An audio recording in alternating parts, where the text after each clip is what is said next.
We interrupt your regularly scheduled brainwashing with a dose of reality from CNS Dispatch. CNS. Citizens, not servants. Good morning, good evening, good afternoon, whatever it happens to be while you're watching. So we have a lot to get through. I did a video. I ended up not publishing it last week.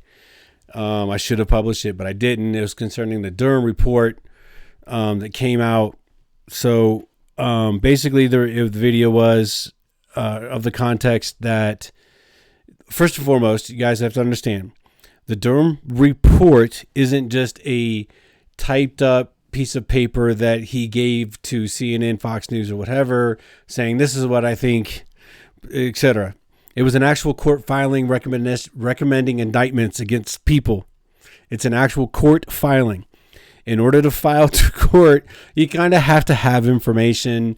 You have to have probable cause. You have to have a fact trail, a fact pattern, as a lot of people refer to it, with regard before you file court proceedings.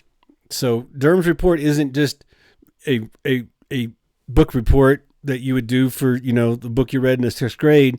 It's a court filing. And then the media buried it. It was released like late Thursday night, kind of ignored all the way through that weekend. And then Monday, kind of a little bit of information came out, and then the fact checkers jumped on board and were fact checking people, myself included, saying that the Durham report does not say that Hillary Clinton paid to have people spy on Trump, which is counter to the actual indictments by Durham that Hillary Clinton, along with her campaign, paid a firm to spy on Trump's network to find out via DNS services what websites he was going to, etc. This took place while Trump was running for president, in his headquarters was in Trump Towers, and it continued when he went into the White House after he became president. So Hillary Clinton and her campaign were paying an operative, a firm, to spy on Trump's computer activity, what websites they were going to. Key thing about the Durham indictment, court filing, was that was only part of the DNS information was among the information that they collected, but the fact checkers were all about it this week. So then we have obviously the most pressing news of the day, the Ukrainian thing. So I want to get into that, but I want to do it a little bit different than what a lot of people are doing. So let's just jump into this. So the first thing I want to get into is conspiracy theory. So I've been labeled a conspiracy theorist by many people because, I'm just crazy. My theories are just nuts, that there's nothing nefarious going on with some of the stuff I've reported on. Yeah, nothing crazy. So conspiracy theory, according to Merriam-Webster, the definition of a conspiracy theory is a theory that explains an event or a set of circumstances as a result of a secret plot by usually powerful conspirators. Also, a theory asserting that a secret of great importance is being kept from the public. So, conspiracy theorist is a label that's put on people to make everybody believe that the conspiracy theorist is stupid, crazy, insane, out of their minds. They believe in, all this crazy nonsense shit, right? So I wanted to bring up a couple quick examples of what used to be considered conspiracy theorists that ended up becoming true. So back in the day of Prohibition, the conspiracy theory was that the United States government, this is after alcohol became outlawed via an amendment to our Constitution, that the United States government was poisoning liquor to try to keep people from drinking it. That was a conspiracy theory that got proven to be true. What's the difference between conspiracy theory and truth? About 6 months. Well, back then it took a little bit longer because, they didn't have internet and email and stuff. So they made it, it took a little bit longer, but it ended up being proven true. Another conspiracy theory, the Tuskegee Incident. So back in the day, the conspiracy theory was the United States government was injecting African Americans with syphilis and then not treating them, not giving them the antibiotics or whatever the appropriate treatment would be, and allowing them to die to study the effects of syphilis. Well, that got proven to be true. The American government did, in fact, inject African Americans in Tuskegee, Alabama with syphilis. There were some people that were treated and some people that were given a placebo. So they wanted to investigate the effects of syphilis on people. Our government, the United States government, did it on purpose. That was a conspiracy theory until, again, it was proven to be true. Another conspiracy theory was COVID-19. So COVID-19, the official narrative that came out when the COVID-19 SARS-CoV-2 breakout pandemic was that it was a SARS-CoV virus, bat virus, that somehow jumped from a bat to this lizard-like animal. I can't remember the name of it. And then progressed and then jumped to humans. So the government's theory, the approved narrative, was that it was a natural virus that jumped from bats to this lizard creature to humans, and then somehow made its way to the apparently went back to bats because it was bats that were being sold and eaten and butchered in the wet market in Wuhan. That's the official narrative. So there were some of us that went, no, that can't be. There were people banned off all kinds of social media platforms. Videos were struck down, mine included, that were all showing or saying that we're looking at research showing that there's no way that this thing was a zoological. It was manipulated somehow. There's no way this came from nature or did the jump that the government said that it did. So we were all, conspiracy theorists. We were all shut up and shut down and kicked off YouTube and, other social media platforms because that's what we were saying. Well, lo and behold, the current narrative is, oh yeah, it came from the lab in Wuhan, the lab that our government was sponsoring gain of function research on via a grant from the NIH to Ecolabs to the Wuhan laboratory that we funded. We were funding gain of... Oh, I'm sorry. Wait. Now that the CDC and NIH changed the definition of gain of function, we were researching enhanced capabilities, the potential of a virus being manipulated to affect humans. There's been a lot of a new batch of conspiracy theories that, and it goes back to a couple studies that a lot of people probably don't know about because they were banned and taken off the internet, where there was found to be HIV RNA spliced onto the SARS-CoV-2 virus. This is now coming back around because now all of a sudden, just out of nowhere, just mystically, we have an uptick globally in cases of HIV positive people. So there's a couple different theories on this. Some theories are saying it's coming from the vaccines. Excuse me, I'm sorry. There are other theories that are saying that it's coming from the actual SARS-CoV-2 because of the RNA, the spliced HIV RNA that's on the SARS-CoV-2 virus. But, we're just crazy. We're just, crazy people that should be ignored and ostracized from society and lose our jobs and that kind of stuff because, we're crazy and we're putting out potentially harmful information, albeit that it's true, but it may just negatively impact the public.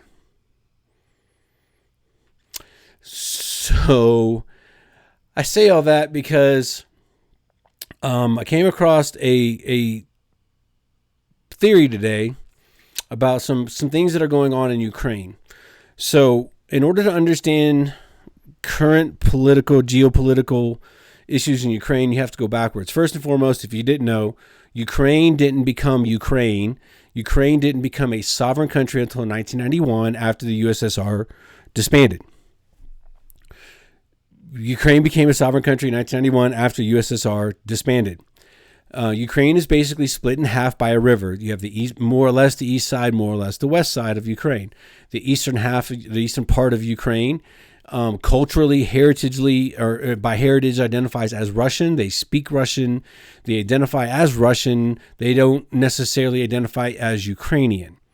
So you have the people on the west side of the river, the western side of Ukraine, that identify as Ukrainian. They speak the Ukrainian language, and they identify more so as Western European. So as a country, Ukraine has been divided, culturally speaking and heritage speaking, since its inception. There are many people that want to return to Russia because they believe they are Russian. That's what happened with Crimea when Obama was president and Russia took over and invaded. No, they identified as Russian and wanted to go back to being Russian. So anyway, there was a Ukrainian president, Viktor Yanukovych, and apologize if I don't pronounce his name right, who was a president of Ukraine, duly elected, and he was a very neutral president. What I mean by that is he was anti-NATO, anti-Western European, but at the same time, he was anti-Russian, meaning he didn't want Ukraine to become either one. He wanted Ukraine to become and stay and remain Ukrainian. He understood the impact of becoming a NATO ally. He understood the impact of becoming part of Russia. He didn't want either. He wanted the sovereign country of Ukraine to remain sovereign, to become its own country. Well, the U.S. and NATO couldn't accept that. They couldn't tolerate, they couldn't have a country saying, no, we're not going to do that. So you have to also keep in mind, Ukraine is very rich in natural gas deposits, uranium deposits, and many other mineral deposits in that country. They have one of the largest, if not the largest, natural gas deposits, wells, whatever you want to call them, in the continent of Europe. So, of course, they need to be exploited, right? That's where NATO comes in. NATO wanted it to be Ukraine to become a ally of NATO or a country of the NATO alliance. There was even a point, still currently to this day, where the EU wanted to make Ukraine part of the EU. So this Yanukovych said, no, we're not doing it. Well, NATO and the U.S. couldn't have that. So back in 2014, there was a revolution in Ukraine that we, the United States, and NATO as an organization sponsored. How do you say this?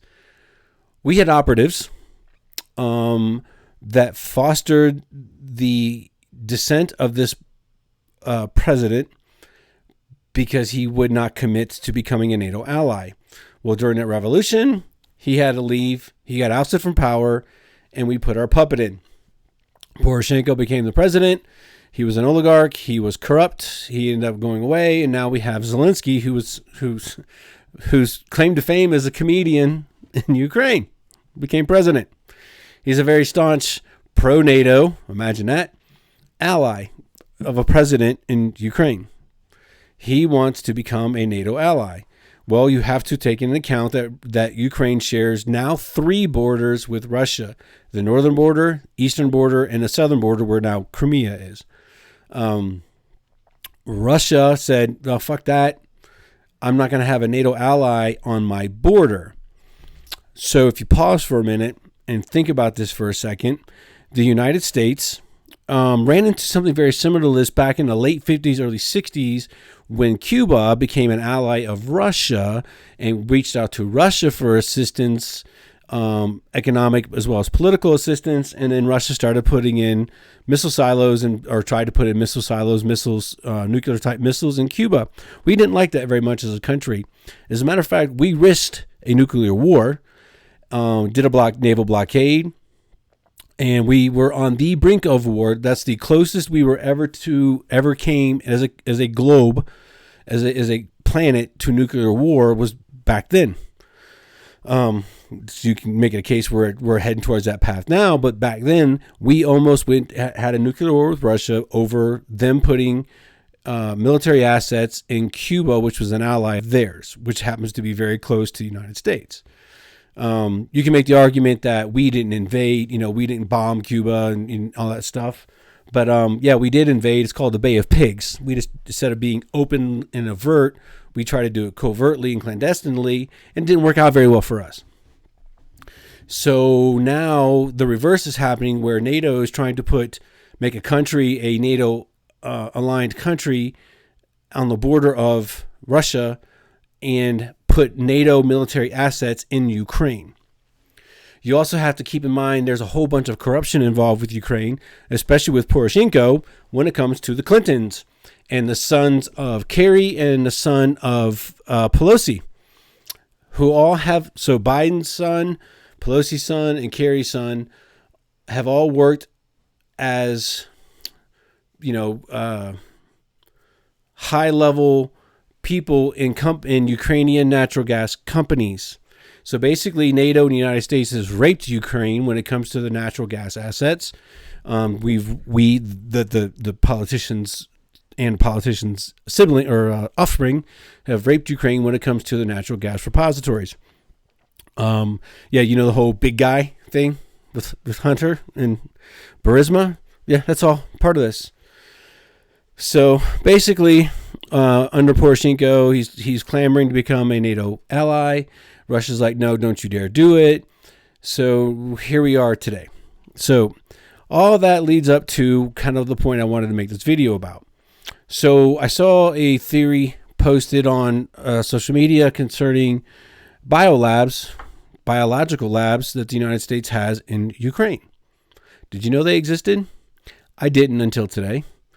So basically, the theory was there are biological labs that allegedly are producing biological weapons, kind of like, SARS-CoV-2 biological weapon with spliced RNA on it from other viruses in Ukraine. As a matter of fact, there's a couple of those labs that are basically right on the eastern border of Ukraine and Russia. So the theory goes that the bombings that we witnessed yesterday, the 23rd of February, were strategic bombings of those biological labs, and amongst a few other military assets. So I started looking into it, and I was like, do we actually have biological labs in Ukraine? So I went looking. This is the U.S. Embassy in Ukraine's website. Yes, in fact, we do have biological labs in Ukraine. So the guise of these labs all fall under the DoD. They're not under the CDC, NIH, NIADA. They're under the DoD. The guise is that they are there to research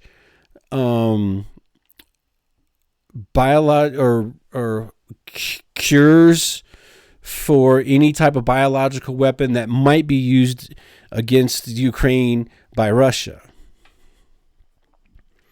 But our government would never do anything nefarious like, poison alcohol, inject syphilis into its own citizens, amongst others. I just wanted to, just gave you two. But our government is saying these are for research to come up with antidotes or whatever to biological weapons. So anyway, there was maps in this posting, which I didn't bring up because I haven't thoroughly researched this, but I thought it was intriguing. The biological weapon locations, if you put those on a map and then bring up a map of the bombings, almost basically overlay. There's a couple of exceptions to some military assets that Russia did bomb last night, the 23rd. But these things line up almost identically. So the questions need to start being asked of our DOD, of our DIA, of the White House administration. Do we have... Pause for a moment. When we, the United States, conduct missions, specifically strategic bombings, whether it be by Tomahawk, cruise missiles, aerial bombings, whatever, we always do what's called a BDA. It's a battle damage assessment. Once a bombing run has taken place, we look at the damage to make sure, A, we hit our target, B, was the target completely eliminated, partially eliminated, is it still functional, even though partially, whatever. We do the whole battle damage assessment. So we need to find out from our government, have we done a BDA type of thing to where our biological labs that are definitely, indisputably in Ukraine, were they hit by the Russian bombings? And if they were, okay, what's the damage? And what were they working on? This isn't something that's been general knowledge of most people. It's been hidden, buried, not reported on by our press, by our government. But it's just awfully strange that these nondescript biolabs that hardly few people knew about, happened to line up on a map where Russia bombed. So before you guys go there, I am not defending what Putin did in Ukraine. I'm a firm believer in a libertarian concept of leave me alone, I leave you alone. So his bombing and aggression shown against Ukraine, I don't agree with. And this is also not a whataboutism trying to excuse his behavior because of what we did as the United States. But you have to look at the whole picture collectively to try to get a better understanding of the geopolitical status of what's going on in Ukraine. This isn't just Putin being some rogue former KGB, mastermind thug and just, exerting his power over another country and trying to take them over. It very well could be part of that. But there's more to this picture than just a madman. We took part in or facilitated a revolution in a sovereign country, which, we have never done that before. Shah of Iran back in, 70s. No, we would never have done that. And also in 2012, we took part in some nefarious dealings in Ukraine. Oh, in 2009, we also took part in some nefarious dealings in Ukraine. Oh, in 2014 to 2017, politicians' sons were heads and high-level staff of natural gas companies in Ukraine, which showed, made millions and millions of dollars for them as well as the big guy. But we would never, United States would never do anything nefarious. So keeping in mind too, when I say the United States would never do anything nefarious, you and me Americans wouldn't do nothing nefarious. Our politicians who are greedy and wanting to line their own pockets would definitely do and have done documented bad things in the name of this country. So there's a lot going on in Ukraine. I hope that hostilities end without having the United States having to put troops on the ground. The last thing I want to see is an American soldier, airman, sailor, Marine get killed, mutilated, maimed over in Ukraine. That's the last thing that we need. That's the last thing that should happen. Our sons and daughters shouldn't be sacrificed at the altar of our politicians trying to cover up their nefarious dealings. Our sons and daughters should not be sacrificed at the altar of politicians trying to push some kind of political agenda that none of the rest of the world want and then turn around and lie about what they're doing. The naughty, nefarious dealings of the United States should be exposed, should be talked about, should be put in the press, should be a part of our daily conversation. We are not a perfect country. Our politicians make it even worse. But here we are with the mainstream media and the warmongers that hold political office wanting to go to war with Russia. So I put this out there to any of you that are warmongering, believe we should go to war, believe we should send American troops over there to fight that war. The president of Ukraine came out just today and said, if you are willing to fight with Ukraine, show up, we will give you a rifle and you can help us fight. So if you are a warmonger or a politician or somebody screaming and wanting United States military involvement in Ukraine, you first. All you have to do is go over there, tell them you're willing to fight, show them your passport, they will hand you a rifle, and then you go put your money where your mouth is. I'm tired of American sons and daughters sacrificing their lives, giving up their lives, being maimed, tortured, taken prisoner, paying the price in pain and in death for the decisions of our politicians. We should not be involved in this war. This shouldn't even be a war. If the United States and NATO would have stayed to their original charter and kept the fuck out of Ukraine, we probably wouldn't be having this issue right now. But if you want a war, go get your rifle and you go fight. You put your money where your mouth is. You go put your ass on the line for what it is that you say you believe in. If you are unwilling to pick up a rifle and go fire a shot in anger because that's what you firmly believe in, shut the fuck up. Too many American lives. You got to keep in mind, United States military is an all-volunteer force. People volunteer for all kinds of different reasons. There's not one particular one that's more so than the other. But when we go to fight, we fight for a cause. We fight for what we think is the right cause. We're fighting not only because we were told to go fight, but because we believe in a just cause. Millions of American sons and daughters have given their lives over bullshit. We don't need another one lost.